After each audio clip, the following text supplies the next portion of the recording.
প্রধানমন্ত্রী শেখ হাসিনাকে ছাত্র নাগরিক হত্যার দায় নিয়ে জাতির কাছে প্রকাশ্য ক্ষমা চাইতে হবে।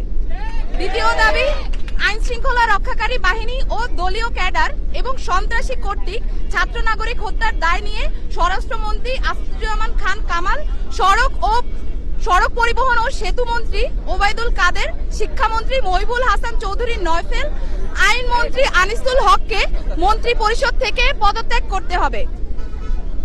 ইন্টারনেট শাটডাউন করে দেশে ডিজিটাল ক্র্যাকডাউন করায় তথ্য প্রতিমন্ত্রী জুনায়েদ আহমেদ পলককে পদত্যাগ করতে হবে।